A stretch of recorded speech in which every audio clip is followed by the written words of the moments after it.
We are so excited about the agenda, and I love that vibe you're all giving there. Excitement, collegial work together. You're just really, I can tell, ready to go. We always get complaints that there's too much great content and it isn't even possible to get to everything you want to. I heard of a number of state team meetings before this conference where people carefully reviewed the agenda and divvied up the sessions. When you return home, I've heard of after the conference meetings to debrief and figure out what is actionable in our context, in our state that we learned. Keep the conversations going when you get back to your programs. I'd truly like to thank all of our Sparks or presenters who responded for the request for proposals and have worked so hard over the last several months to create content for this meeting. Really, you've made it a super challenge for us to select the conference agenda. We had more great ideas than we could possibly fit into the agenda. We tried to select a wide range of topics that represent the best current thinking about early childhood quality system building. We have terrific plenary sessions planned for you, and we hope you'll find these presenters engaging and thought-provoking. Don't forget this evening, a little fun, to attend the sponsors reception at around 5 o'clock. It's always a great time, and it gives us a chance to check out the exhibits and thank our generous sponsors. We couldn't do this meeting without their support or without your support. And again this year, we've set aside time on the agenda for state teams to gather. You probably noticed that hour tucked in tomorrow afternoon. Your state is listed and where your state team can convene and gather. I've heard in the past some teams that are smaller don't stay in their aligned designated areas. They wander off to other areas of the hotel or the community for their team meeting. I'm not judging, I'm just saying. Anyway, at this point, it's my pleasure to introduce Shannon Christian. She's the director of the Office of Child Care at Health and Human Services Administration for Children and Families.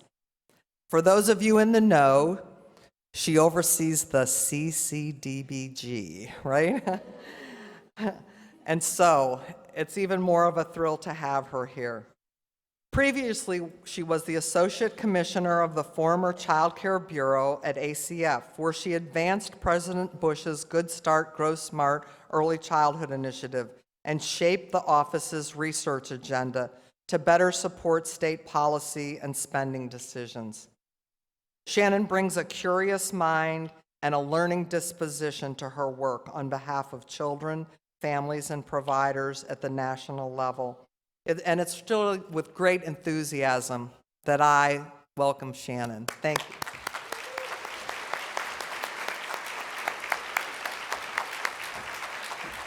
Thank you, Debbie. It's wonderful to be here. I love this conference, and I love seeing how big QRIS has gotten and how many of you care so much about children. With Debbie having mentioned that the tribal piece, I'm just going to stick something in I hadn't planned to say. You know, we have an $8.2 billion budget now. It went up a couple billion in fiscal year 2018, and that increase represented a 40% increase for states and territories and a 300% increase for tribes. And yeah. And that increase has been maintained since 2018. It's on the discretionary side of the budget, which is where CCDBG is, which gets combined with the mandatory budget and becomes CCDF, which is bigger than CCDBG alone. But it also, that money is also in the President's 2020 budget that's getting discussed in Congress right now, and I'm pretty sure it'll stay. Maybe it'll grow, it'll at least stay.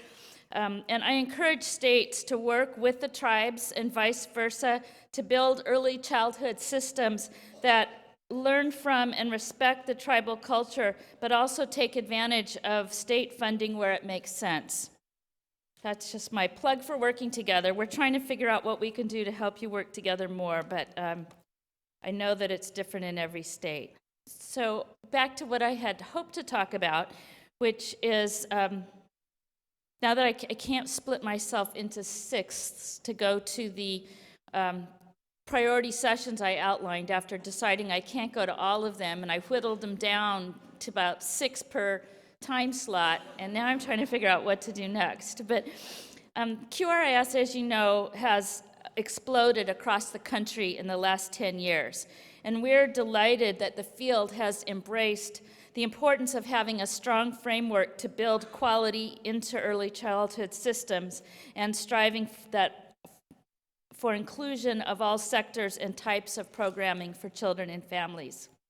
QRIS is strong on communities of learning and training and beginning to incorporate the lens of equity.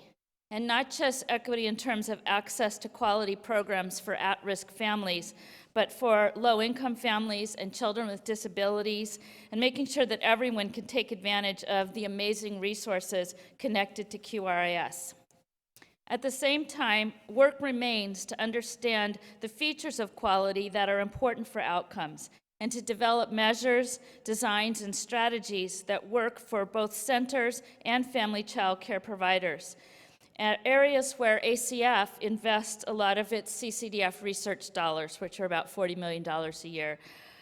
Also, we hope you will continue to revisit, evaluate, and examine how QRIS is working, and to address any unintended negative consequences, such as requirements that far exceed the funding to help providers meet those requirements, and even force them either out of QRIS or underground.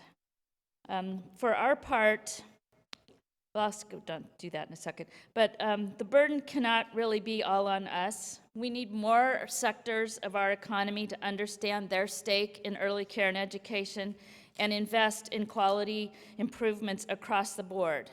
It's pretty clear the market alone is not going to do it. So for our part, yeah. We kept hoping.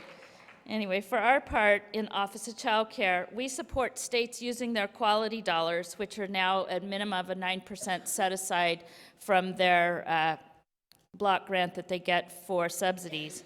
But I also encourage all of us to become even more creative and persuasive about finding additional ways to tap into public and private dollars so that we can keep this effort moving forward. But speaking of system building and tapping into new resources, the preschool development grants, birth through 5, which are in our office now, that program is poised to play an important role in system building and in tapping into new resources. And though it's not a ton of money if you think about it in terms of what you can do with services, it is incredible in terms of flexible system building opportunities. And so this opportunity to fund and take the time to do a thorough needs assessment and engage a wide group of government and other stakeholders in rethinking how you deliver early childhood services at the state and local level is pretty unique. We have the opportunity now through those at the state level to develop strategic plans with appropriate shared governance systems and to put the state's visions into action.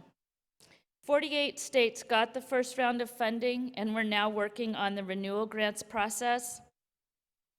How many of you out there are somehow involved in your PDG effort? Yay, the more the better. Okay, good. So the next piece, if you haven't seen the funding forecast, which went out yesterday, is that we will be offering an opportunity for PDG birth to 5 renewal grants in 2 separate funding announcements this time.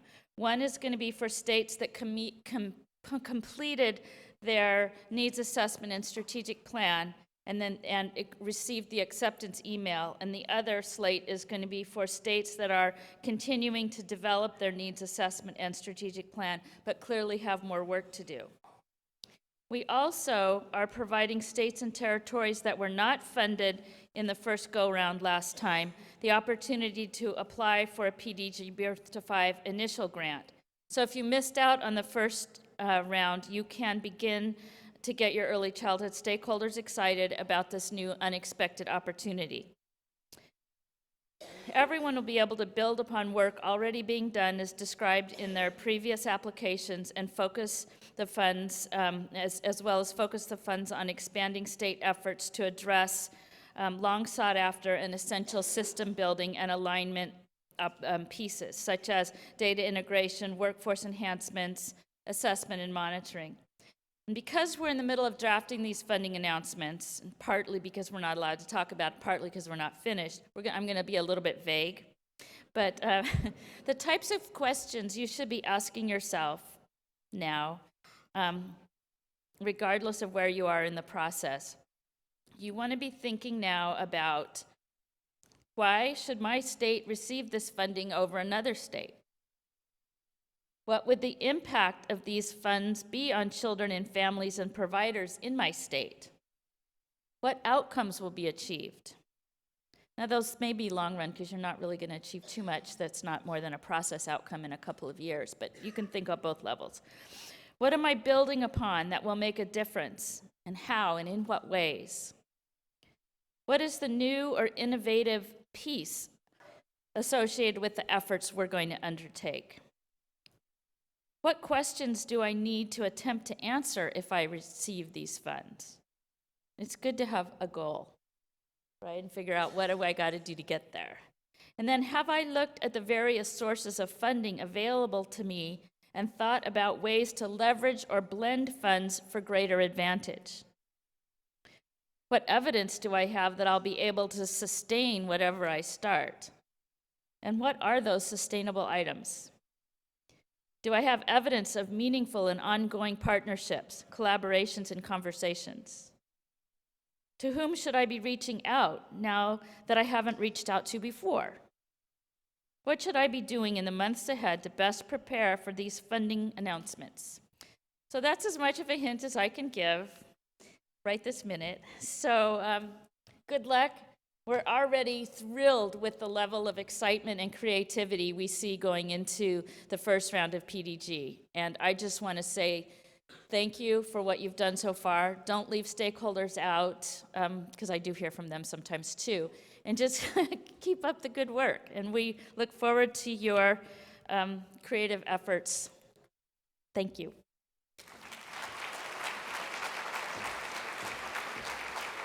And I'm excited to say that Shannon will join us in the town hall at the end of the conference. So she's going to stick with us, and that's just great. Thank you so much. Do you want me to go through the show to the slide I'm at? Okay. There we go. All right. So our first plenary of the meeting is Cracking the Critical Nut, Early Childhood Workforce Pipeline and Pathways. And maybe it's time, I think that the house lights would probably want to go up as I introduce our moderator for this important panel. Marika Cox-Mitchell serves as the Director of Early Learning for the Bainham Foundation and supports their efforts to build quality, comprehensive early childhood services in the District of Columbia and other communities throughout the country. Before joining the foundation, Marika worked for the National Association for the Education of Young Children, fondly NAYC, where she most recently served as Deputy Executive Director, Early Learning Systems. In this role, she led a portfolio encompassing public policy and advocacy, accreditation of early learning programs, and higher education accreditation, and the Power to the Profession initiative. Marika brings knowledgeable and enthusiastic leadership to our field, and we welcome her to move us forward with the session and our panelists. Come on up.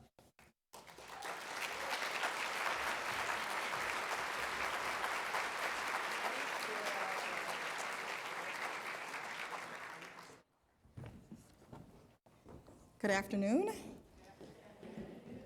So here we are, here to talk about the preparation of early childhood educators because we're committed to young children and families. Your QRIS will not meet the desired outcomes if we don't focus on the preparation of early childhood educators. I'm sure you've already discovered that. Well-prepared and supported early childhood educators are effective educators. And this effectiveness is amplified when the early childhood educators reflect the diversity of the young children they serve. So the question for us is, how do we intentionally create pathways and pipelines that are robust, competency-driven, and responsive to the needs and preferences of, guess who? The educators they're designed to serve. History tells us to be very careful that structural racism and other social inequities are systemic and they have influenced the education system, that implementation reforms with the best intentions, like school desegregation and, for some contexts, public pre-K expansion, they have helped to reduce the diversity of educators. We must own our impact and acknowledge that sometimes the systems and policies all of us, all 1,200 of us, including myself, the systems and policies we create and promote, they sometimes reaffirm some and marginalize others. We have to learn from history. But that same history also tells us that we have the power. That history tells us that we have the power to advance as a diverse and effective early childhood education profession. Just look at this narrative, right? We have shifted the narrative. 20 years ago, I will even say 10 years ago, this conversation would have been, should we require early childhood educators to earn competency-based degrees and credentials? That would have been the question. But we have used our collective will and collective power to shift the narrative, and the question we're now answering ourselves today is, how do we intentionally create pathways and pipelines that simultaneously increase the competency and effectiveness of educators, as well as retain and grow our diversity? That was not an easy shift. And again, that demonstrates that we have the power to change the system. History tells us that systemic racism and other social inequities are man-made, or woman-made, or person-made, I should say.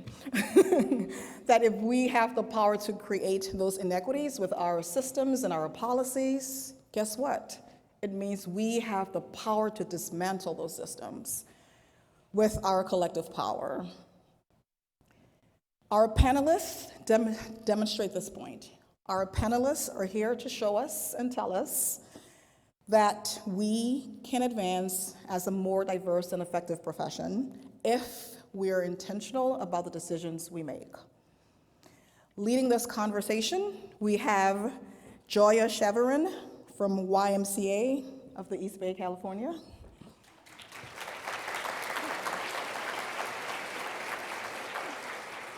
We have Kathy Main from the University of Illinois at Chicago, Illinois.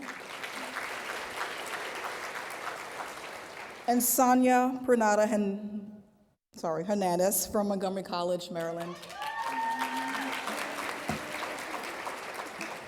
So we want to begin this conversation with some context. It's going to feel much like speed dating.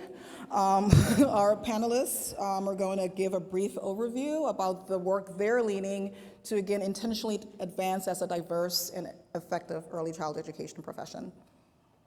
So we're going to start with you, Joya. Thank you.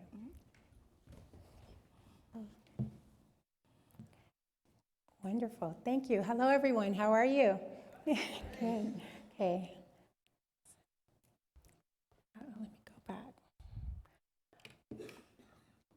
I'll quickly start with introducing you to the Head Start Apprenticeship Program.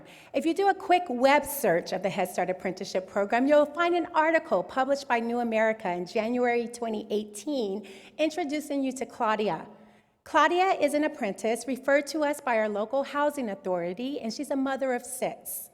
At the time of the article, she had completed her state certification towards her child development permit in the state of California. And then she quickly went on to obtain some additional courses towards her degree. Along the way, she received childcare, she received embedded tutoring, she received laptops, and all of the support services that usually impact marginalized and linguistically diverse workers, early childhood educators, in completing their certification and their degree. This past Saturday, Claudia obtained her AA degree.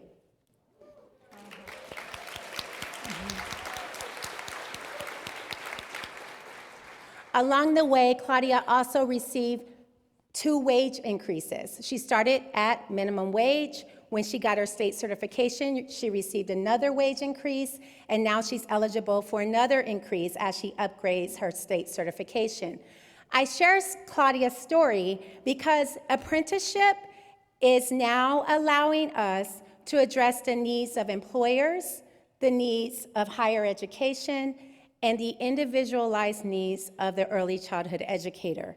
The big idea around apprenticeships is that we're transforming the way we communicate about early childhood workforce as a dead-end job to actually an entry point to a very sustainable career pathway. We're developing professional development programs that look at the research context that says, you know, we can't have people do more things without increasing their wages. So at each completion point of an apprenticeship, you actually get a wage increase. And it also takes out the tension between professional requirements and inadequate compensation. I'm not saying we're making enough money, but at least when you're done with your professional development requirements, you have an embedded wage increase. Okay, sorry, a little nervous, I apologize. It's obviously evidence-based and it's scalable. We are the Head Start Apprenticeship Program because Head Start has requirements that are nationally, so it allows our apprentices to get not only their degree, but their state certification. We're also very collaborative and state-of-the-art in the sense that we are designing a pathway that's clearer. It's still messy because we are across 4 counties and we do work with multiple community colleges where early childhood is situated under different departments, but it is at least an embedded academic coordinator that allows our apprentice to navigate their state certification and their degrees. We also are increasing compensation through a debt-free education, coming out of it without student loans.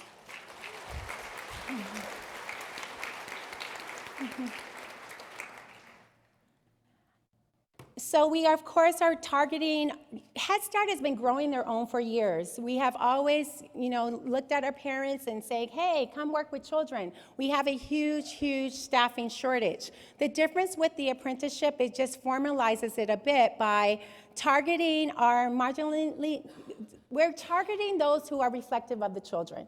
We're targeting those who historically have struggled navigating school. So what we're providing is an opportunity for them to work in the classes, the state-funded as well as Head Start classes. And to date, we have 332 participants in the state of California, which includes in Southern California, we incorporated 50 center-based teachers and also family child care providers. And in Northern California is where I oversee the Head Start Apprenticeship Program, all funded through the California Community College's Apprenticeship Innovation Funds, as well as First 5 locally, as well as workforce development dollars, which has been wonderful to be able to access another pocket of monies that isn't, only early childhood based or quality based. And graduates to date, I need to go back and update this. This past weekend, we had 20 bachelor's degree graduates, as well as 12 AA degree graduates.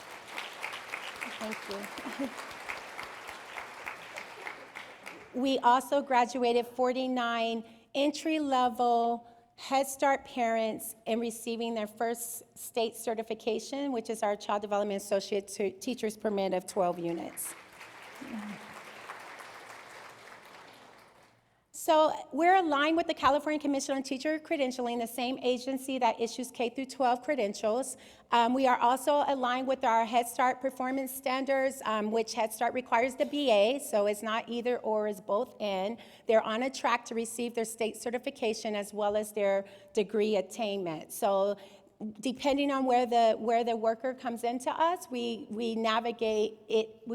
navigate their support services individualized, if that makes sense. So depending on what they need, we don't want them to take classes over again. So it's really targeted to them being successful. That's our motto. We also provide on-the-job coaching. What's nice about the Head Start motto is that we already have practice-based coaching embedded. We also use the class. We're QRIS. So we're just really trying to bring all these pieces together and support the individualized apprentice. And again, I talked about the wage increase, which we need to get higher, but that's the wonderful thing. And just really quickly, the first tier 1 is 12 units. Incumbent, that's a new discourse in the field of early childhood. I'm learning a lot of workforce language now, which has been wonderful. But that incumbent is full-time workers. So we have a lot of teachers in our field that are teachers' assistants that never had the opportunity to go back and get their degree and get their on-the-job training. So this program provides a pathway for them as well. So it's for new entry-level parents or people interested in the field. And then we also have a track for our tier 2, which is the AA degree, as well as our tier 3, which is the BA degree. Our program for our BA degree had, the demographics was, mostly everyone was over 40 years old, and they've been head teachers for a long time, and they've had their AA degrees for a long time. So the tier 3 track actually incorporated degree transfer readiness as well as the BA. And so they also received their state certifications, which in our state is the permit system. Lots of successes, challenges, and lessons learned. I'm going to honor our time and just say in our follow-up breakout session, I'll talk a lot about that.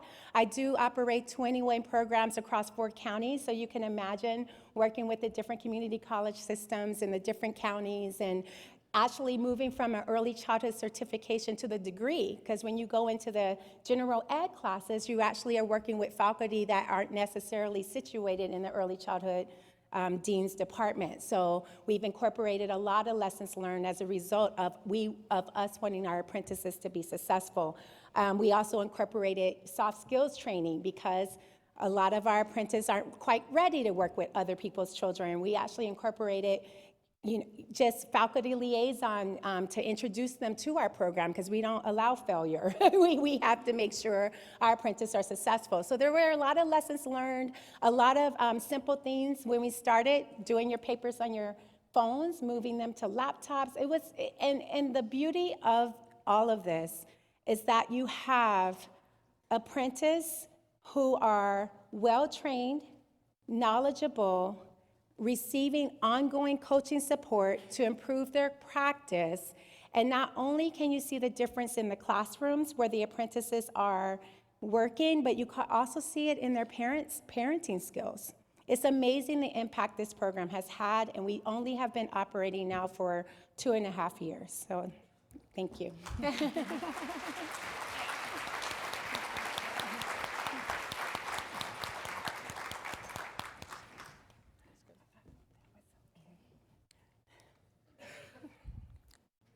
How do you? I think they're doing it for us. Okay. So I am Professor Sonia Pernita Hernandez. I am from Montgomery College. I'm the Director of Early Childhood Education Initiatives. And that actually is a change from what you see as coordinator. So our program has had many changes. Yep. Let me figure this out. It's gone. That's what I said. Okay. It's a different color. So our program has various different tracks. There is an ATT, which is a transfer, and that generally is for more traditional students. They start, and it's a day program. We have an AAS that was always looked at as a dead end, that students couldn't transfer. And we also had our workforce development, and workforce development didn't work with our credit side. That was until very recently. The college also is very large. We have 60,000 students. We are the largest one in Maryland. Our early childhood program is very lucky. I always say we have 4 full-time faculty, and we have 1 person on our workforce development side dedicated specifically to early childhood. That is very unusual. We understand that we have to support the workforce not only in our county but in our state. And one of the realizations that we also had was that at times, because we are so large and we have the support, we are sometimes leading and putting things in place prior to other community colleges. One of the big problems that we had that I continuously saw is that we have a very large portion of English language learners. I am always asked why we don't just start a bilingual program or a Spanish-speaking program. It's important to note that Montgomery College, our actual county, has been named as one of the most diverse counties, one of the most diverse community colleges in the entire United States. If we started one program in one language, we would need to do others. We have over 150 nationalities, ethnicities, languages in our college. So how do you select and choose? The issue that we also had was a lot of our English language learners that are working in the child care workforce must take what we call the AccuPlacer, and they were not meeting the needs. So they'd come to the community college, they want to get started, and there's no pathway for them. We tell them, go take English classes on our non-credit side, pay $700 per class, and work your way up. There is no financial aid and no scholarships previously available. Students are stuck. They're paying for this higher tuition with no opportunities for them. The ESL classes also, they're not credit, and they are over $500 per class for those ESL classes. What we decided to do is I started working with one of my counterparts. She was a colleague. It was just a whim. She's on the non-credit side, and we decided to, without working with the college, said we're going to work together, and then we'll see where this goes. And so Ms. Nelly Andres and I started working with the population. There was a lot of collaboration. There's been a lot of ups and downs with the ESL population. We also had to bring in the ESL departments to work with us. We also needed to find funding for them. We are also very lucky in our state to have what's called the Child Care Career and Professional Development Fund through the Maryland State Department of Education. Yay. This scholarship actually was for the credit side. It has always been for the credit side to get everybody a degree. The Maryland State Child Care Association and organization began to work with us, collaborate with us, and partner, and put us, it was one of our very first contacts with MSDE, where we actually sat and met face to face. And in working with them, we created a pathway for the ESL. And they approved to pay for the ESL classes as long as there is a pathway. Now, along this way, it seems very easy. Hey, let's just create a pathway. You need to remember that each one of these students needs to actually meet with an advisor, take the AccuPlacer, create an actual pathway, work with that person, not only the advisor on the credit side, but the advisor on the non-credit side, and that they cannot come during the day. If you know, most community colleges and universities are a 9 to 5. So we also needed to find faculty that were willing to work during evenings. All our times for students are now evenings and weekends, and that faculty has always been me. So lucky me. So during evening hours, we have started providing evening advising. We started embedded advising. We created the pathway from non-credit to credit to fully support child care providers. And this was regardless of their language. It didn't just have to be the Spanish speakers. In addition, we started partnering with community engagement, our own community engagement and MCTV, really targeting different populations, and this was just one example, the Spanish-speaking population. We've also started collaborating with others within the community, bringing in the actual child care providers. In our state, we also did not have credit for prior learning. None of the community colleges accepted the CDA, and we saw this as a challenge. many of our students were taking the ESL classes, but we're also completing the CDA on the non-credit side or with other training institutions in the state of Maryland, and we would not give credit. Now, I will tell you, I started as a family child care provider. I have my modules from the military, I have my associates, I have my bachelor's, I have my master's, and I'm working on my doctoral. I've worked it all. So I started the pathway that they did. And many years ago, my community college gave me credit. It was a 10-year battle within the college to actually, a lot of ups and downs to get that approved. A new dean and a new vice president came in, were very supportive and said, how can we get this done? Can you align it with the CDA Council? Of course, they're only 20 minutes from us. So there was a lot of meetings, a lot of aligning. And so the students, even that are taking the ESL classes now, receive 6 credits. And that is at no cost. They get the 6 credits for free from us if they have completed a CDA anywhere. It does not even have to be in our state. The CDA is a national, well, now international recognition. So students coming on board could also take a boot camp. Many of them have what's called the 90 hours in Maryland. And so we would put them through this boot camp because it was cheaper and easier. And we give them credit. As of last year, when it was first approved, we have 41 students that have received college credit as of May 2019. So some of them may still be doing the CDA, doing the ESL classes, but it's on track then to get them onto the credit side. We also, as of April, we are the only community college in the state of Maryland to have a fully online program, which was really needed. So all the courses, including the general education courses, are fully online. Now, we did see some issues with that. And one of the big ones was that sometimes students need more support, and the online is a little confusing. So we have also added learning Blackboard, navigating Blackboard for childcare providers. They can come in, or we can do it online. In addition, our faculty are required to be online 2 hours per evening every single week if they are teaching a class, and it has to be documented. They send us a little thing that, and I can track it with the system that we have if they have been online meeting with students. And they can set it up whatever meets the, their actual class's needs. So it can be webinars, or it can be PowerPoints, or it can be an open discussion. We have received Perkins funding to do that, so it wasn't just, hey, the college is saying, go ahead, we're going to develop this fully online.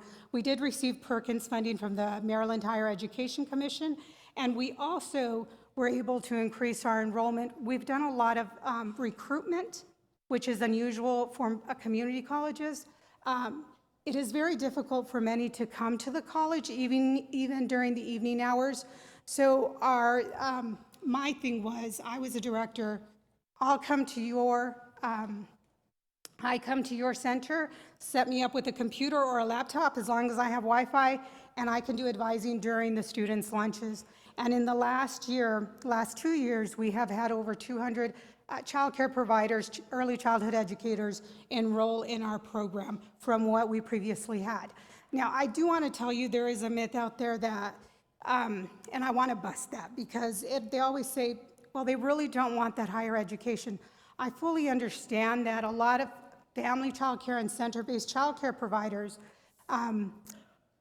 everybody has a different pathway, but you would be surprised how many actually want to earn something, whether it's the CDA, whether it's the 1-year certificate, or whether it's a 2-year. So what we have done at the college is really make it a step-by-step. We did the CDA is your first, you receive credit for it, you could do it on credit or non-credit. Then there's a 1-year certificate that literally you go through graduation. You get that 30 credits you've completed, we put you through graduation because it is a certificate that's recognized. And then the 2-year. And most recently, we have partnered with different universities, and our AAS now transfers fully, including the credit for prior knowledge, the CDA. They will not take that away as core classes in the 4-year program. There are barriers. We have quite a few barriers, and what we've decided, because I said not everybody has not everybody wants higher education, not everybody wants that degree. So what we've also implemented in is a small business practice for family child care providers that was developed between the non-credit and the credit, and that was really looking outside the box at private businesses outside to see who would support and was willing to provide small grants for different courses or opportunities that we create and develop. We had 75 Spanish and English complete that program. In addition, they received credit from Maryland State Department of Education for childcare credentialing. We want to ensure that anything that we do is tied with our state. We work closely with Maryland State Department of Education, but not only that, what we also started doing is a community college cannot be a silo, and I hope everybody walks away with that. We cannot work alone. The students come to us and they go to you. We're working separately in silos. So the college, the new dean that came on board said, Sonia, you did this whole pathway. Whatever you want to do, we fully support you. So I said, I want a collaboration. I want to bring a group together. And he said, invite them, do whatever you need. And I already had been working with one specific organization. So Maryland State Child Care Association and then the Maryland State Family Child Care Association jumped on board. So we now have centers, actual students, family child care providers that sit on what we call the Early Childhood Industry Workforce Advisory Committee for Montgomery College. When we make decisions, we go to them. But we also found that we can do things that most other places can't. Our community college is so large that we can host events that fit 500 different child care providers. So in the past 3 years, we have collaboratively worked. We host a summer symposium that is free, that is statewide, and then we host a summit that is very minimal, and which our child care providers can also receive funding from the state to attend it. They receive credit through the State Department. When I say minimal, it's $50. You get all the training in one day, includes lunch and breakfast, and even the child care providers have said it is minimal. I do want to state that on behalf of our faculty, many of us work, and many of our adjuncts work, and they jump in as volunteers. Many of the evening and Saturdays, that is not part of our schedule. One of the big things that we also started was the Early Childhood Club, we started with 5 students, and it was an 84-year-old lady.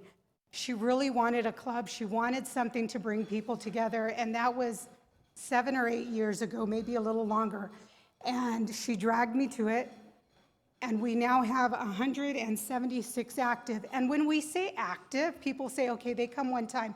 They are required to come to two meetings. They're held in the evenings because that's when they can come. So 2 meetings per semester, plus attend one event or support one event. And so 176, think of that. And they come every single semester. We became so large that security kicked us out of the first classroom, and they've kicked us out of the next classroom. And what we also did is, it's very unique. Community colleges, if you're a club, you're supposed to be taking 6 college credits to be involved. And so they gave us, and a lot of this is us going before our governance at the college. So there's a lot of back work to it. And I do state to attend the deep dive we're going to have, because what we did was go and request and petition and really ask that they give us a variance, give us a different opportunity because of our population. So the 176 is actually credit and non-credit students. The director, Nelly, and I work directly together, collaborating, and our adjuncts are the ones that lead the actual meetings and the events. So again, just to finalize and to give my colleagues their time, at Montgomery College, we're continuing to do things. We are very open. Our college president has been very supportive and says, if you have something innovative, try it. If it doesn't work, at least you tried it. So we are now calling everything we do prototypes.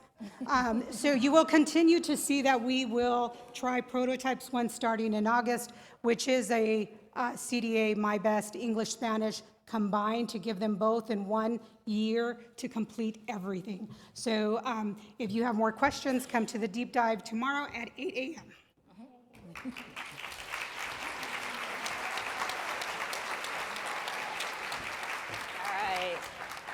Hi, everyone. Okay, so I see a lot of my peeps from Illinois out there. Shout out.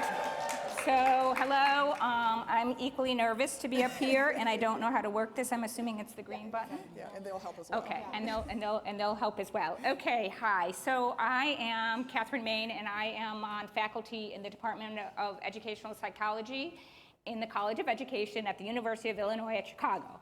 So it's a big mouthful, but I really also am incredibly committed to and excited about the kind of work that I do there in supporting early childhood educators get advanced degrees. Our program, as you probably noticed, at University of Illinois, it's a 4-year program. I also have a master's degree program. And one of the reasons I think I'm up here is because I've run alternative licensure programs, and they have been the kind of programs that have provided access and opportunity to our incumbent workforce where they originally didn't have it.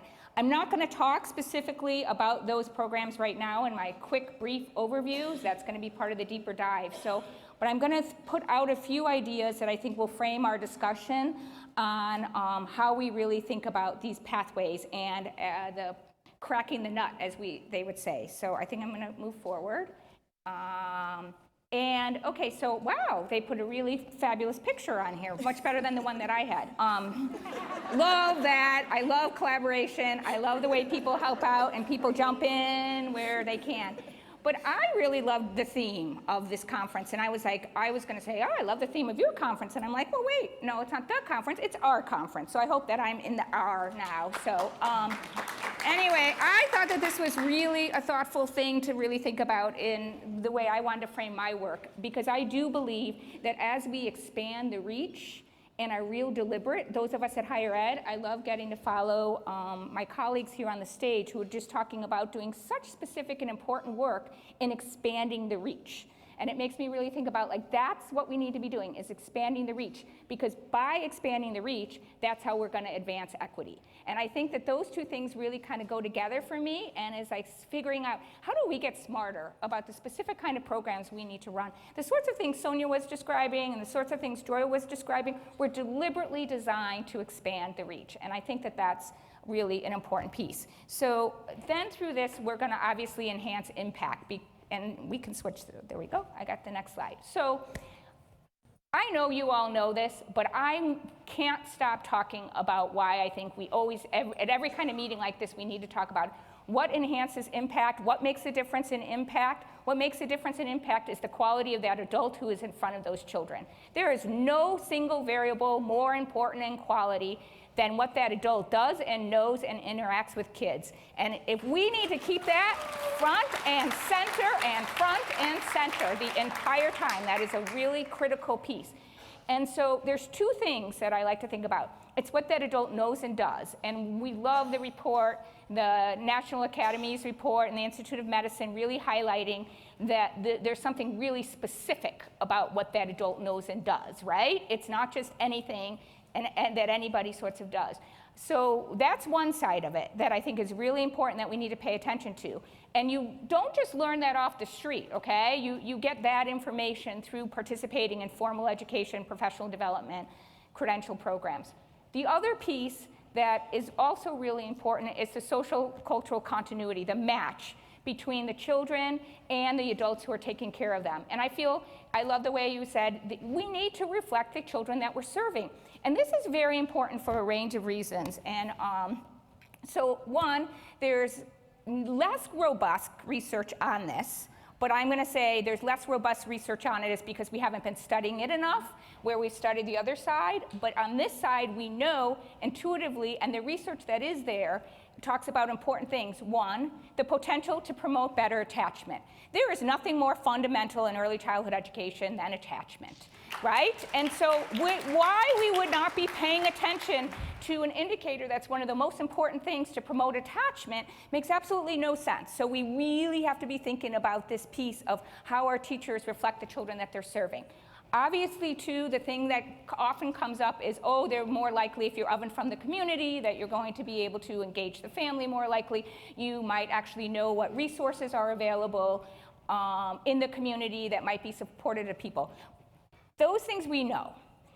There's also another piece that I discovered, and I didn't discover this until I started doing the work, and I started having the wonderful opportunity that I had to get to work with our incumbent workforce, which is mostly 90% black and brown women from the community, of and from the communities that they were serving. And they taught me something that I didn't know what it was called, but I was so intrigued by it, and that was their aspirations, their perseverance, their ability to navigate systems and networks in ways that I didn't have those skills to do. I had privilege, so I didn't have to learn those skills. So it was something that was really remarkable to me, and I'm really happy to just point out that if anyone's interested in this piece, there is now literature on it in the critical race theory around, and it's called the community cultural wealth. And there's multiple aspects that people who are of and from the community who have maybe experienced certain adversities like not having access and opportunity to higher ed or high quality education actually have something to teach us, and they actually have something to teach our children. And they model something really important for our children.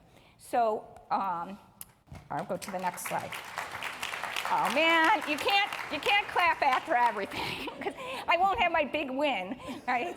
Karen Berman says to me last night, she's like, so what's your big grab it? I'm like, I was throwing out a bunch of ideas, and I wasn't quite getting it. But so I'm going to talk just overall of a little bit, like I said, tomorrow's session I'll dig deeper into the program. So I'm going to talk a little bit of, and I'm going to actually look at my notes for a minute because I don't want to miss anything that's important. But a couple guidelines in thinking about and doing this work that I want to remember. When we think about pipelines, we need to not think either or this or that, okay? We really need to think both, all, and everybody, especially like in a situation where how desperately we need highly qualified early childhood teacher educators. We can't narrow ourselves to I'm only gonna work with the incumbent workforce. I'm only gonna do traditional BA, so everybody. So I've been kind of playing around. Most of my work is with the current workforce, folks who work in early child care centers, licensed child care centers who actually wanna get a teacher license. Little complicated nuance that most of my work's been. But I also participate on a project that looks at parents and community members. I've been thinking a lot about what we do in high schools.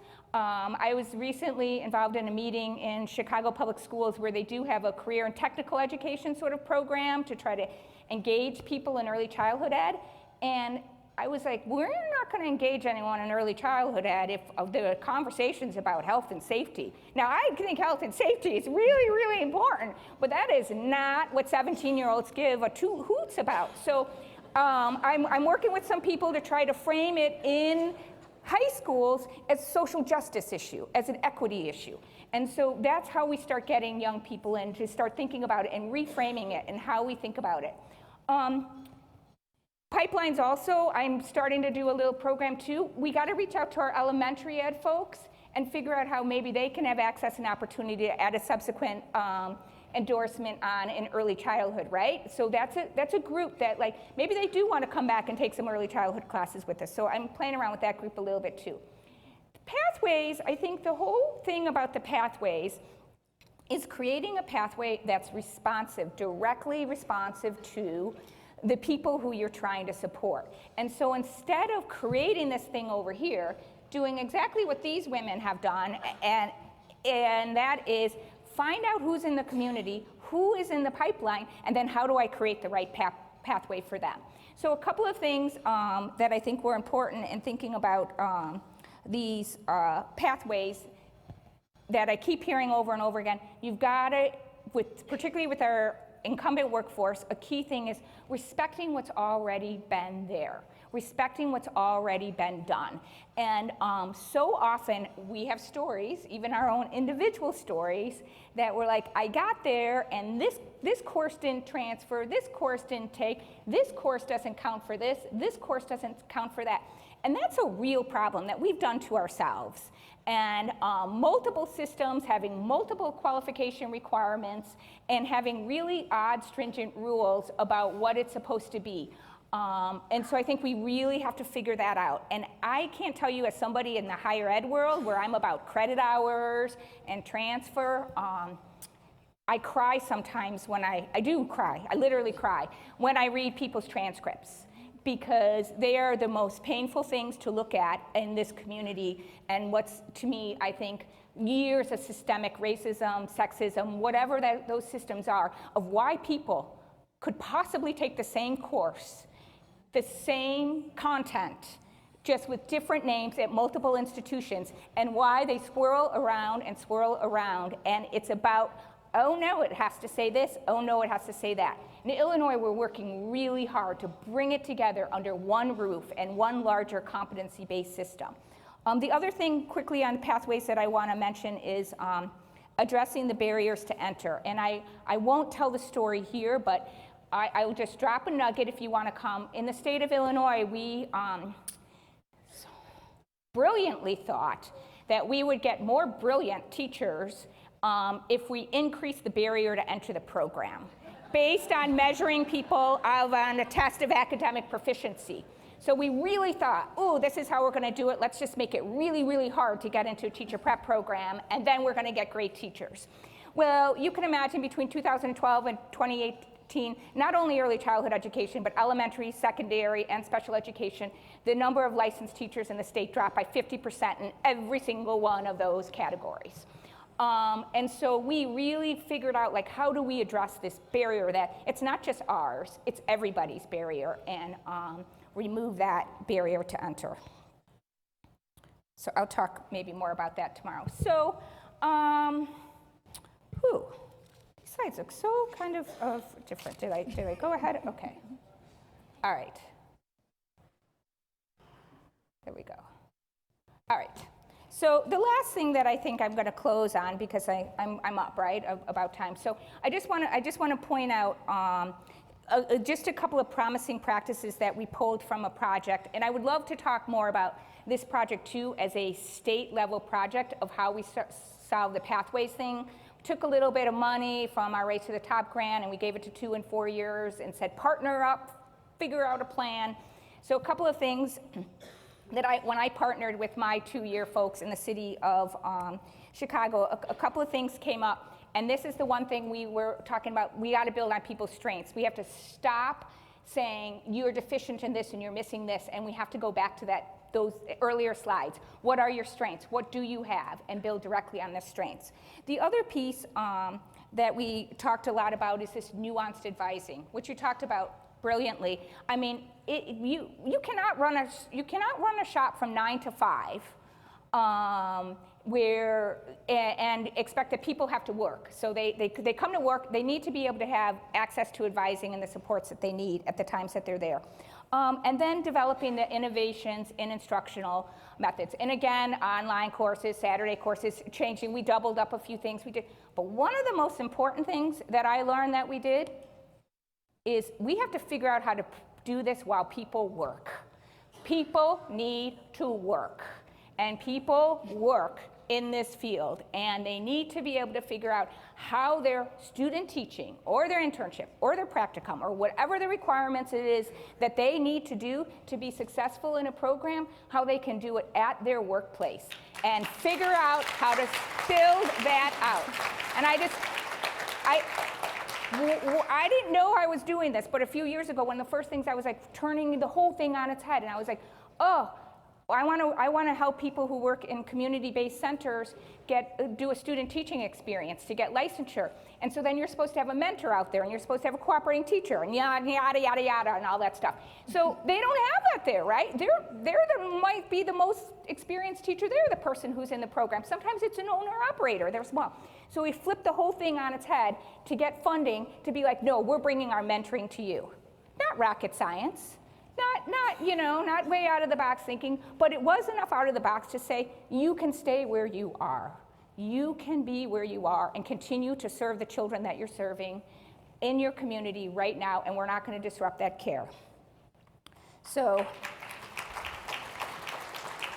finally, I just want to say, this is really funny. I developed this lovely pathways program with my city college folks, and it's hysterical because we took our money from the grant and we hired a communications team to figure, because we thought, the problem is we know what we're talking about, our students don't. So we hired this communications team to do this. It still is the teeniest, tiniest print that if you come here and then you do this and then you do that, look at this. I couldn't even put it on the screen because you'd never be able to see it. And it's this is what a communications expert did with our work. So it makes me think whoa, all right, get on the path, start here, and then zigzag your way all over here and call this person and call that person and jump over this hoop and that hoop. So anyway, I'll share this with you. If anyone wants to see it tomorrow, I'll bring a few of them with me. But I will talk tomorrow about a couple of other things. This pathway, I will talk about my alternative licensure programs, the one that we just finished up and the new one that we just started, which I just got to do a little quick bring and brag about that. The city funded me for 40 students, but they said you have to over-enroll. You have to over-enroll because we know people drop out of it. And I was like, I kind of think I got a way of doing this so no one drops out. So I over-enrolled by one person. I over-enrolled, like I was told. I still have 41 people 3 semesters later, and they are a rocking group of women. They are fabulous. They are all black and brown women but one, and one male. So we have our, but it's their experience. They bring more than 10 to 15 years of experience in early childhood education to this program. So, and then a couple more I'll talk about is a pathway program that we have for parents too that I'll share with you, and how the Chicago Early Learning Workshop Scholarship Program worked into this. So I know I went really fast. Thank you for being so sweet to me and clapping at my big ideas, which I don't think are crazy ideas, I hope. And so I hope to see you tomorrow morning, and we're going to have a Q&A. So,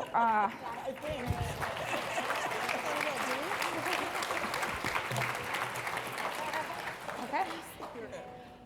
All right, so it's clear that to create these intentional pathways, it is definitely more than scholarship. You have to provide all of these wraparound supports, and these supports have to be driven by the needs of the early childhood educators. In every example you heard, a lot of agility, so be ready to be agile and always revising your plan, and you have to have some degree of humility to ask the early childhood educators to share their preferences and their needs and shaping your programs to meet that. We cannot have a conversation about increased credentials and increased degrees without talking about compensation. Research shows, as you articulated, that, Kathy, that early childhood educators do want degrees. Let's just squash that myth, as Sonia said. They do want degrees and credentials, and we have to figure a way to get them there, but compensation is standing in the way. So in what ways have the compensation crisis impacted your pathways and degrees? A high turnover rate. It's really hard to recruit and retain when you don't pay very well. So what has been nice is that we do have a salary system that is aligned to our completion points through our apprenticeship model. We are a unionized shop, we are SEIU, and so that piece actually was helpful because it's very clear when they complete their training and their degrees, they get a wage. We are multiple cities, multiple counties, so we start our entry point at the highest minimum wage, which happens to be $15 an hour in our state. But it also comes with comprehensive benefits, retirement plan, and just other nuggets to help retain our teachers. They deserve it. And we offer childcare at night, childcare on the weekend, childcare during tutoring. So we also have the carrot of you're going to get a free education, you're going to be well trained, you're going to participate in wonderful Head Start mandatory training, but you're also going to have a wage increase tied to it. And they know, Dr. Shavrin, I finished, I want my wage increase. I oversee the HR program, so we process that through our department. So it's really a wonderful feeling when they come in and say, I've done it, where's my money? Okay.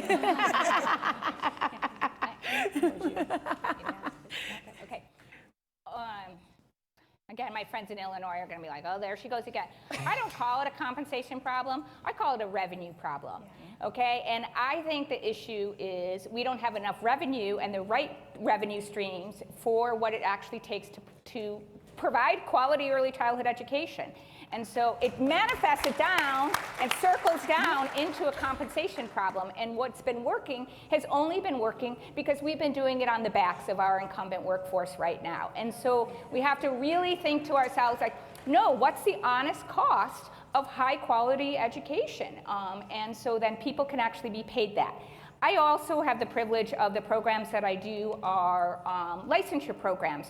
And so I'm working on helping these folks get the very same license that our K-12 teachers get. So they have those same access to those kind of jobs and that sorts of salary. And it is life-changing. The women who I've worked with in the past, they write me letters of how their life has literally changed from earning poverty level wages, which they are in our state of Illinois. More than half our early childhood workforce is eligible for public aid, to earning actually a livable wage. And it's obviously it's a huge difference. So I think it's bigger than compensation. I think it's revenue. Right. But the public investment piece in our state, it opens up other pots of money when you're not just relying on the quality dollars or the state dollars. We actually have access to the Department of Labor dollars, which is a bipartisan pot of money that we didn't have access to in the past. So I do believe the public investment piece of it, or just knowing the different funding streams as it relates to labor, because we are an approved apprenticeship through the State Department of Apprenticeship Standards, and we're pending federal apprenticeship. So that does open up other pockets so that you can leverage with our Head Start TA monies, and it provides the opportunity to provide the wages. But I agree. I totally agree.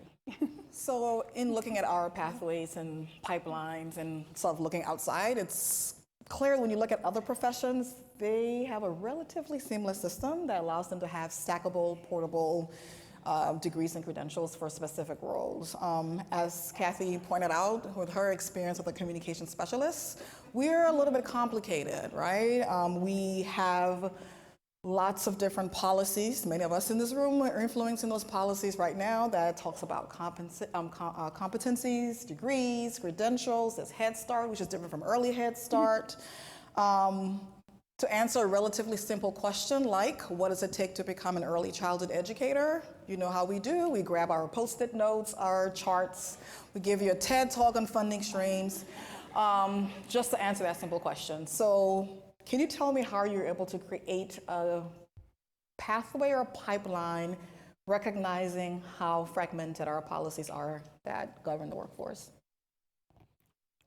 So for us, that pipeline, or we don't call it a pipeline, we call it a pathway, really needed to be in increments. We cannot start and just say, hey, you need the degree, you need the AAS, and then you need the bachelor's, because that's not where they are starting.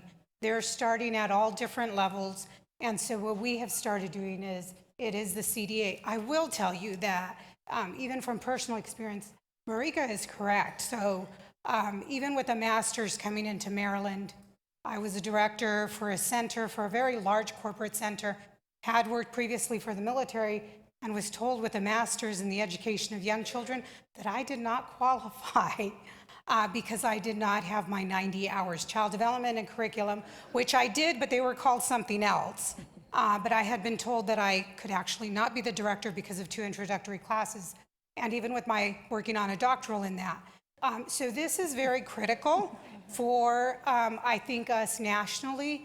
I think we need to really look at how we are going to do this. There needs to be a system nationally, because our early childhood workforce also does not stay in one location. So for example, us in the DC metro area, they can be in Rockville, or they can be in Maryland, Virginia, and DC all 3 different years. And so how do you create a system nationally that we can move from one place to another, and including college credits? So how do you move to a place and they accept all your credits, specifically in early childhood education?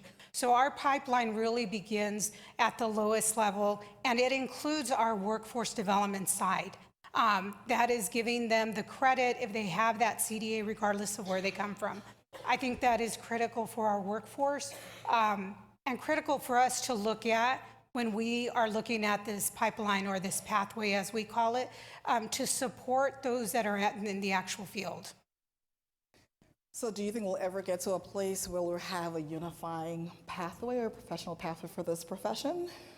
I do. I was told 20 years ago. So when I started my actual bachelor's, and this is sad, so I was a family child care provider for the military, the Navy. I was very young back then. My oldest that is graduating from college soon was very young, so I was a family child care provider, and the director from the military, because we had directors over family child care, said, Sonia, you're really young. You need to go and get your degree. I don't care what you do. You're just young. You need to get that degree. She said, early childhood is changing. In 10 years, you're going to see it change. And you need to have that associate's. You need to have that bachelor's.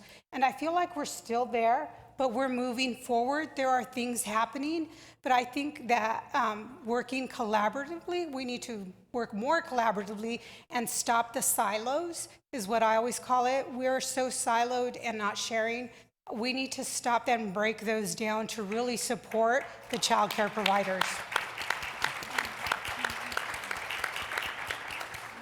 So partnerships with institutions of higher education and preparation programs are fundamental to your work. We often hear that higher ed, woo, they can be so bureaucratic. As if our QRIS isn't, but we'll put that aside. Can you talk about how you're able to navigate the bureaucracies in higher ed, and frankly, some of the bureaucracy that are out of your control? Well, when I first started doing this work, people would be like, well, take it back to your faculty and have a conversation with them to see how it'll work. And I'd be like, faculty?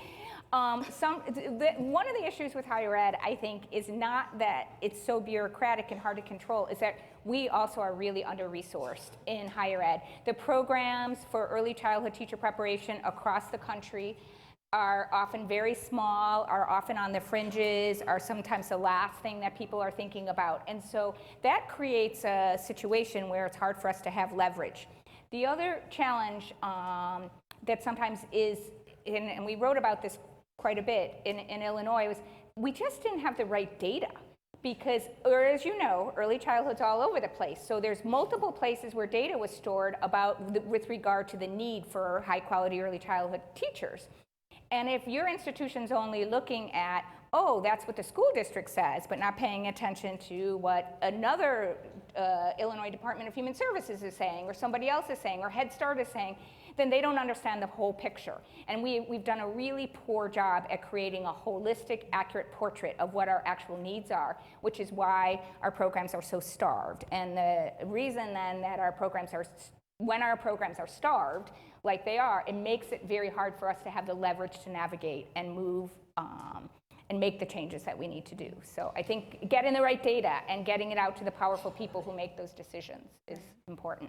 So lots of decisions are being made in your state that impact your work. Selection of competencies, career pathways, QRIS requirements for teacher qualifications, Head Start performance standards. Do you feel like you have some influence over how those decisions are made, or do you find yourselves rapidly responding to those changing policy contexts? I don't.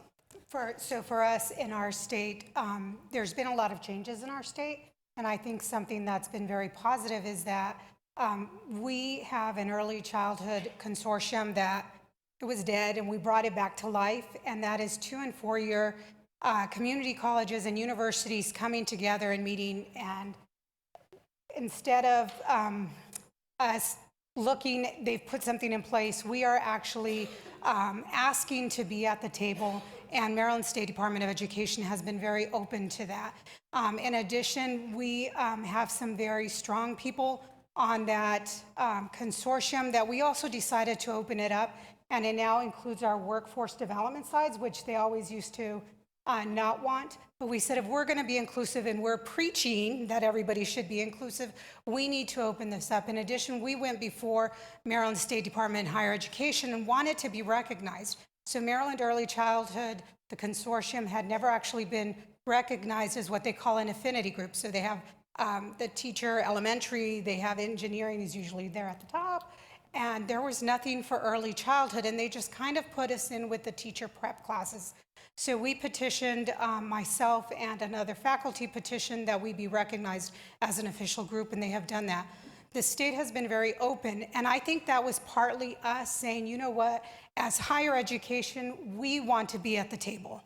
We want those seats there, and sometimes I think states aren't sure who to approach, because if you ask one university, that leaves out others. So we have 39 community colleges. Who do you ask to be at the table? So bringing a consortium together of early childhood was very important for us to be able to work collaboratively then with the state, but not only the state, we have so many state organizations and national organizations that I think are important to also bring on board if we're going to be inclusive. Well, speaking to inclusion, what was wonderful in our state, honestly, was Assembly Bill 705, where it cut out the assessment of math and English, because research shows that that puts a lot of our teachers on 5-year degree tracks. I know it's hard on the community college side, but for us, we kind of put community back into community college because all of the classes are offered right there on site where the teachers work, and it allows us to provide what's needed for them to be successful. So I do believe the apprenticeship model provided the opportunity for leveraging and partners that we never would have partnered with before becoming an official apprenticeship, because it allowed for the embedded tutors and it allowed for our students to be really successful. I mean, it's been amazing how other local First Five or local workforce development boards and just wonderful partnerships that allows for the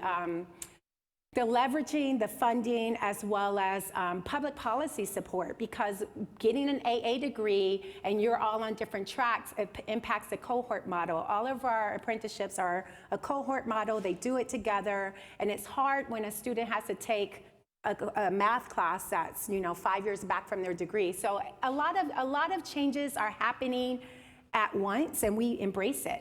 And it's going to continue changing. And we're in, the culture of human development has changed. But I like that we are able to navigate the barriers and the systems on behalf of the early educators.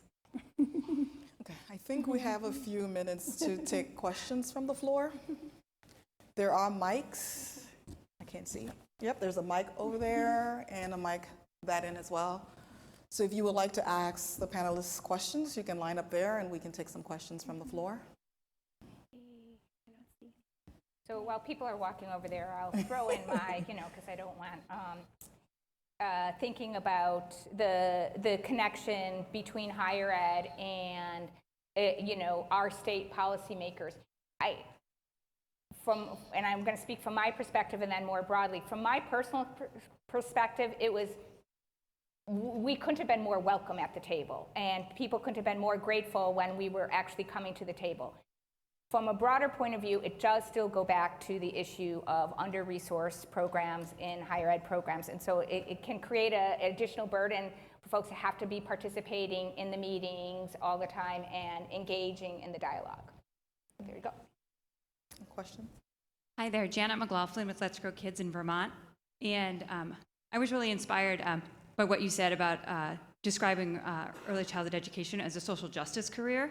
And what we're looking at is how do we attract people to consider early childhood education as a career. So I wondered if you had other thoughts on the framing or ways that you're not just working with the folks that are already working with the field, but working to attract additional folks to pursue early childhood as a career. Mm-hmm. Yeah, what a great question, and thank you. And I'm glad that you picked up a little bit on that. And it's something that I've sort of dipping my toe into a little bit, but I think for people to understand the importance of those first 5 years, I'm preaching to the choir here in this room about everyone understanding that, those first 5 years, how it sets a path. It's not that the rest of your life can't undo it, but if we don't make it right for those kids at that time, then we have set them on a path that's much more difficult to overcome.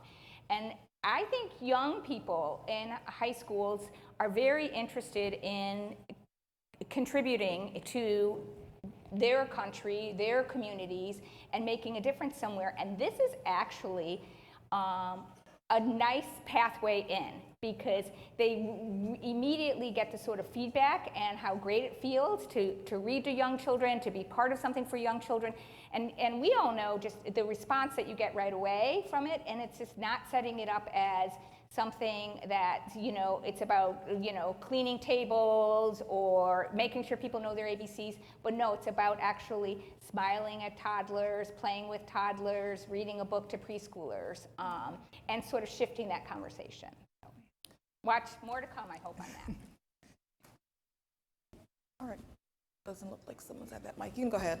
Hi, my name is Linda. I'm from Chicago. I'm a director of a single-site small agency, and we've had the fortune of keeping really good staff on, but our biggest competition is a public school system next to us that takes, better pay and so forth. But other than pay, I feel like a lot of what is missing from this profession is the level of respect that society does not give to early educators. So any ideas and what movement or initiation we can take on starting to change that thinking of how we view early educators? So I think one of the very first, very important things is the terminologies that we're using. We tend to use everything from daycare, childcare providers, caregivers. Even us as a profession, we do not use the same terms. One of the big things in my classes that I tell my students is I don't ever want to hear daycare. That is a very old term, and that's not what we use. But we ourselves need to teach. We need to model it, but we also need to teach our child care workforce, our early childhood educators. They need to begin to use and see themselves as as professionals. And I think that's one of the first things we need to start is the actual people working in the field, because they tend to not look at it. So if they don't, then society is not going to look at us as a profession.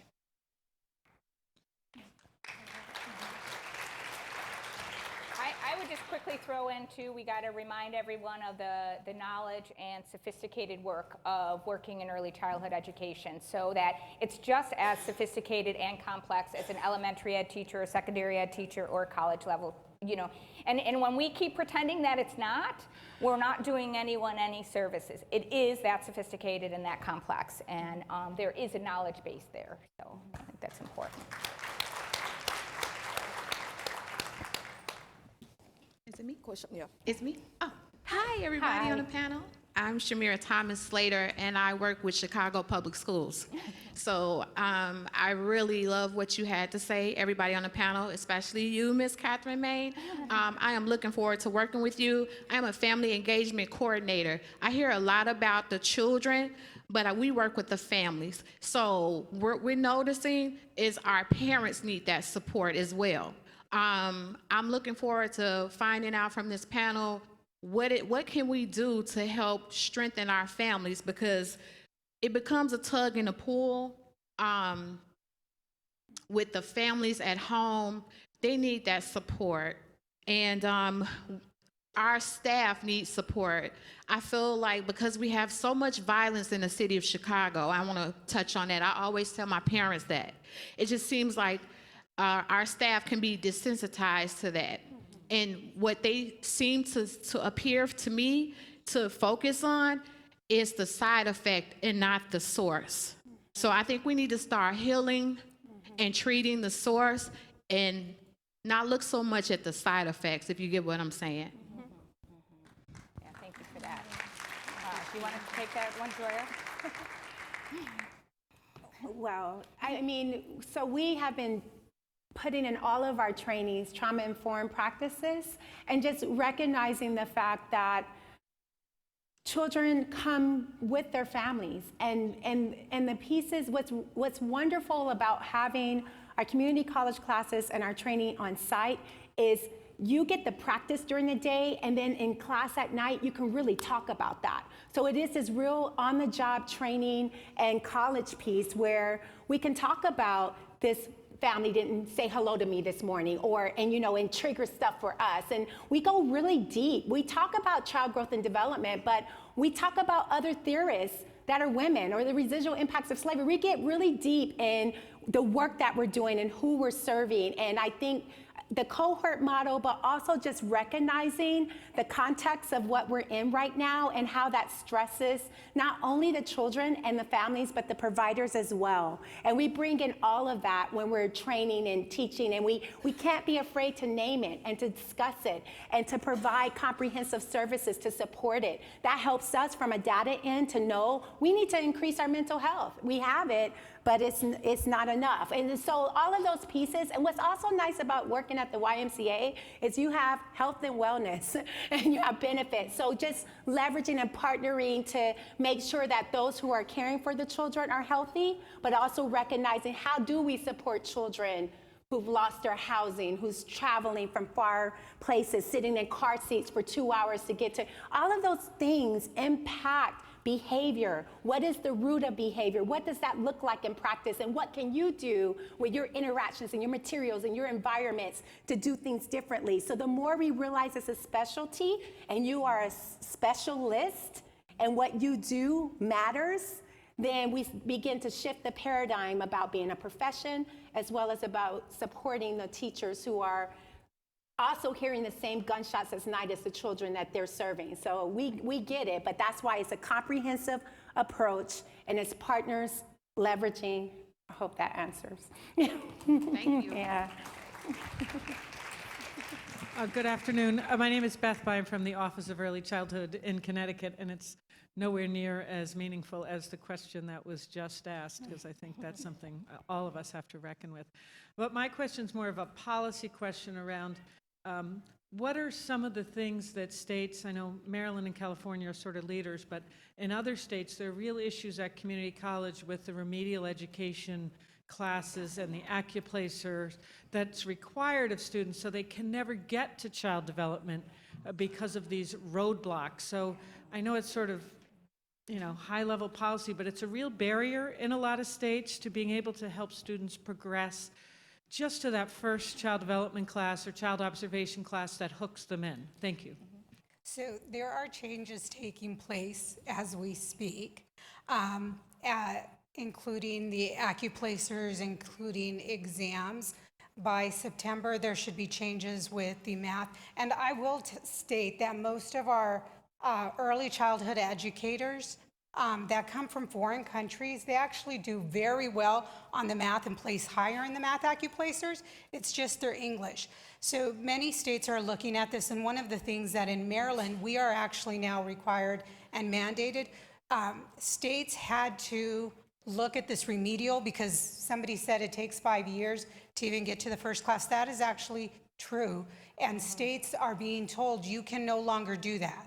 How do you cut that then? So one of the things that is implemented in all of the state of Maryland, so instead of them taking 5 remedial, we used to have 9 English language supportive classes. That's after ESL non-credit. It's now been reduced to 4, and their support classes, they're taking them together. But what we've also done is we also realized that that last class, why can't they be taking credit classes that actually count? So, and our program actually is starting it this fall. When they hit that last English class, the developmental class, they can decide which other early childhood classes, and that's by department we had to select, but all of our departments, biology, math, the arts, have all jumped in. What colleges are also looking at is many times the elective classes can be taken without having that higher level of English. And the English classes can also, the math classes can also be taken. So it's really working. This is going to sound really weird, but there has to be a champion at the community college saying, wait, enough is enough. And so our college president is big into social justice. This is not equitable, and she speaks about it repeatedly, and she has come to the faculty and said, and the curriculum committee, saying there needs to be changes. But now we're hearing it also from the state. There needs to be changes because it's taking so long. And I will tell you, students can now, it didn't used to happen in the past, but students can run out of financial aid at the community college level.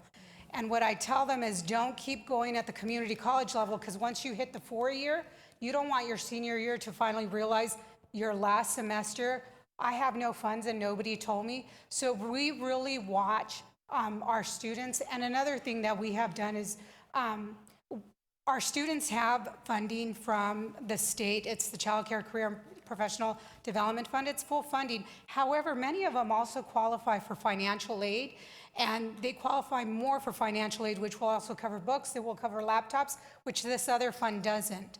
And so it's really trying to support the students as faculty. Community colleges, whoever is early childhood really needs to be a proponent at the table, but there are changes happening statewide and nationally, so you may want to take a look at that. Well, and I would just suggest that one thing we did in Connecticut was we literally passed a law that said you may not have a student in remedial more than one semester for each topic. And so the colleges have had to find a way to support them in an embedded way. It was drastic, and I wouldn't recommend it necessarily implementing it without preparing the state, but just no more. You can't use up all your Pell in remedial before you get a credit in Connecticut. It's like one semester, that's it, and then higher ed has to figure it out. So And another thing they've done is if students from high school, because we bring on our high schools have child development. If they have a 3-point, and that goes into effect August, if students have a 3-point in high school, they are no longer required to take that AccuPlacer math. They're supposed to be at the college level if they have a 3-point. So automatically just be aware of that, as of fall 2019, if they have a 3-point, they no longer have to test, which is concerning because some students were doing it this February to try to get into colleges in the fall. So it's really faculty, counselors, advisors, everybody working with the students to ensure they have that correct pathway. So can you help me thank our panelists?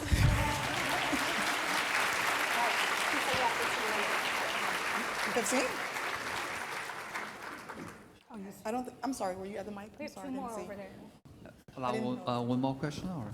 Yes, go ahead. Okay, Sorry, I didn't see. This is Jing Shi from Learning Genie, California.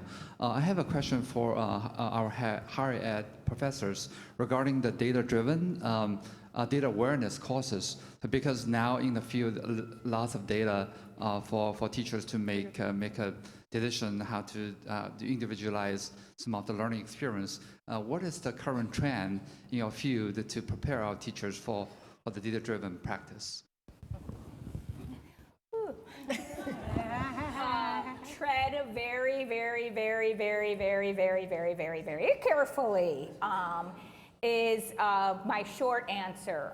We know how sporadic and uneven development is. We also know the many factors that go into children's learning and development, and so we want to pay close attention. We don't want to say we can't do it, and we shouldn't do it, but we are trying to talk about how careful we need to be when we're looking at child assessment data to make any kind of high-stakes decisions. I think that was what your question was about. So at least from our perspective, and I happen to work in a department that half my colleagues are in measurement, evaluation, statistics, and assessment, something called MESA, and I don't really know what that is, but it does have something to do with trying to look at data in these kinds of ways, and it's about a cross collaboration and having conversations with those folks in that department and people who have expertise in early childhood development, so that we make sure certain things don't happen to us. We've been able to do it a little bit on the level of teacher evaluation, and we're highlighting some of the challenges and problems with using the class, for example, as a high-stakes evaluation of teachers out there, and why that doesn't work. But that was because I partnered with people like that who could point out the problems with that measurement. I hope that I never have to partner with anyone to point out the problems with particular measurements of young children used for high-stakes reasons. But we do need to get better at how we collect data, but we need to collect data in ways that we know that are developmentally appropriate and right by kids, which is through our keen observational skills and our keen record keeping that good teachers know how to do. So. Sorry, one more? Mm-hmm. Yeah. I actually just wanted to make a comment and a plug for family engagement. So I just wanted to share for folks who are thinking about competencies for teachers and folks who work in home visiting and also who are working in centers, that the National Center on Parent, Family, and Community Engagement, which is funded by Head Start and the Office of Child Care, actually has a set of family engagement competencies. So don't forget the families. Thanks. Definitely, thank you.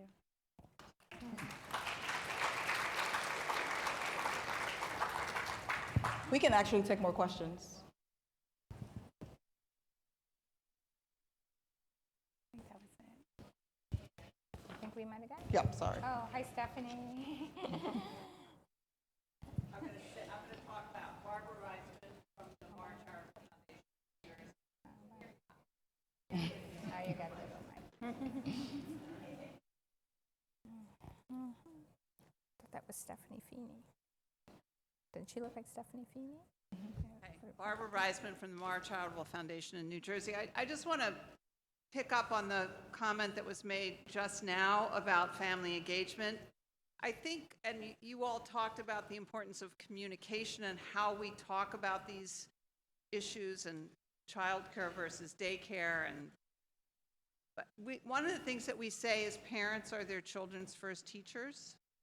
And yet we say that teaching is a very complicated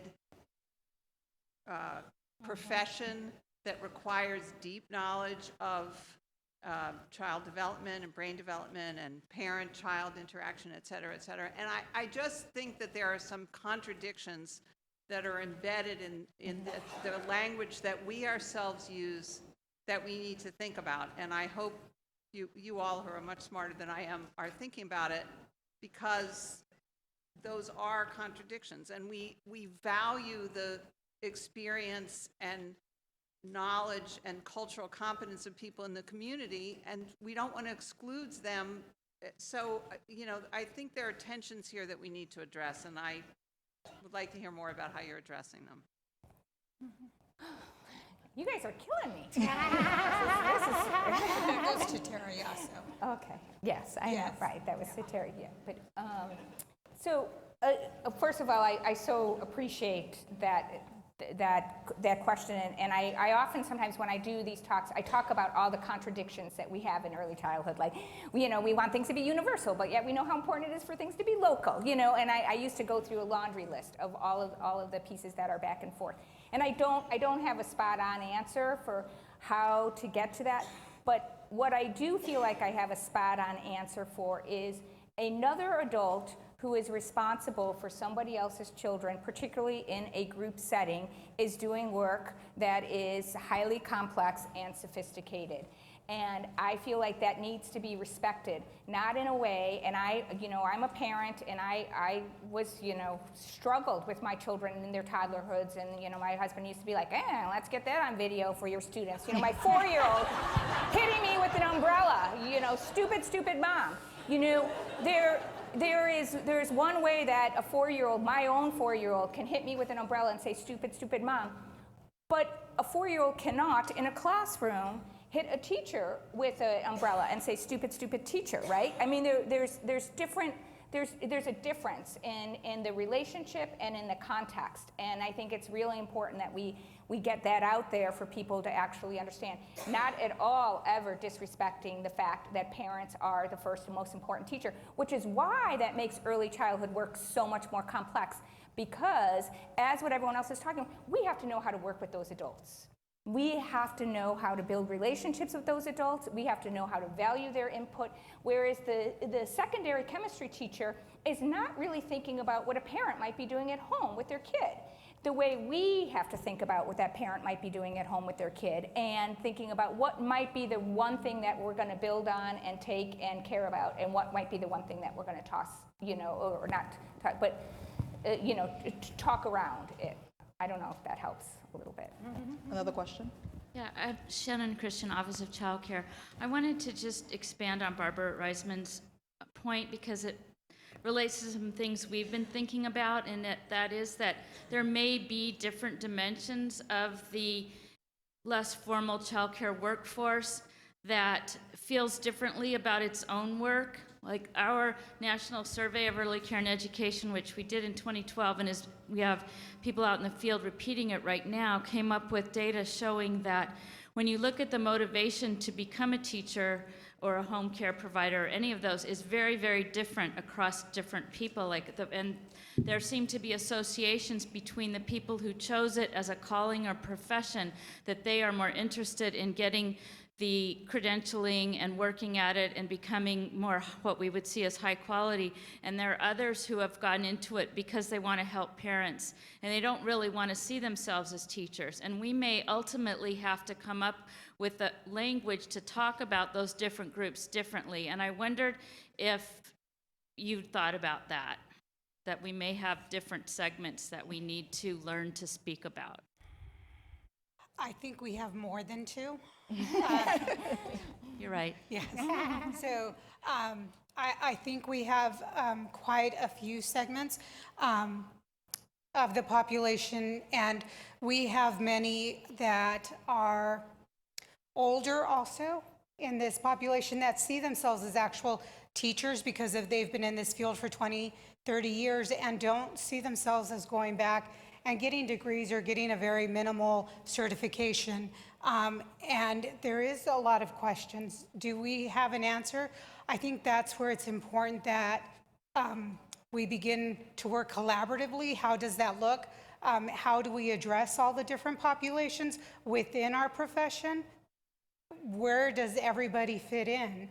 Because I actually questioned that when I was looking at something, and I went from family childcare to faculty, and I looked at some model that somebody was showcasing, and I said, well, wait a minute, early childhood faculty are not in there. And they said, well, you're on the outside. And I said, no, I'm not. I see myself on the inside because I do all this advising. So we all see ourselves differently, and I think that it's really important that we actually address, we have all different types of caregivers, teachers, childcare providers. As I said, they're all called something different and want to be called something different. But how do we begin to work collaboratively? Because we do need to look at this. If we're going to change the compensation, we have to. If we're saying this is a profession, we want them to get more pay, we have to start working collaboratively as a team and break those silos, but also take down all those barriers that we have for people that do want to access different things, such as higher education. Good afternoon. Good afternoon. My name is Lilian Perez, and I'm from the Ounce of Prevention Fund. Thank you so much for addressing this. This is a huge issue in the whole nation.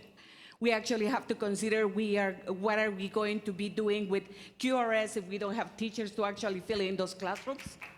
So we really need, this is very important and very timely. So I appreciate that. I am wondering, so I hear you talking about teenagers and how to address that. I am wondering if you have thought about like a vocational high school that actually includes the CDA, the same way that you have done it.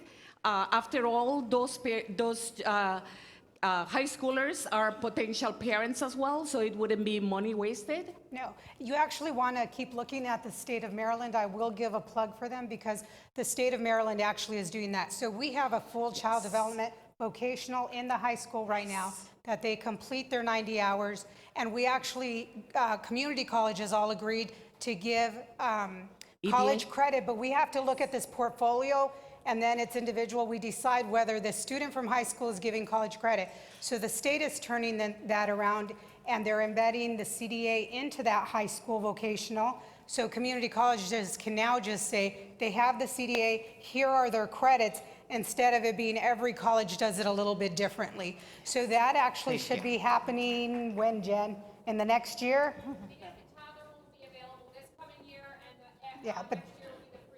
Yeah, but that's already happening in the state of Maryland. And I will say DC is also doing that as well and working with their colleges in the state. So we're trying to lead different things, but yes, the CDA is the first step. We are supporting them to continue higher education because I do tell them, like the director told me 20-some years ago, they are very young. It is going to change. It's not longer, it may change. It is going to change. So those high school students need to have a pathway. So in our state, we've also embedded what we call coaches that are higher ed, not the high school counselors, but actual coaches that go in and work with different populations. And one of them is usually our early childhood population to get them on a pathway to the community colleges or to the 4 years. Thank you. My next question to And the whole wait, panel, just one more question to the panel. What are the possibilities of that being expanded to the rest of the nation? Oh, that I could That not might be answer beyond that. our scope today. Yeah. That is, yeah. But how, if you're wanting another crack at this, come tomorrow to the session and engage more deeply with this esteemed panel and, you know, bring forward your next set of questions. Help me thank this panel for this, all this great information. Thank you guys so much. It's just been wonderful. And now, for the next phase, off to the sessions. Thank you all so much.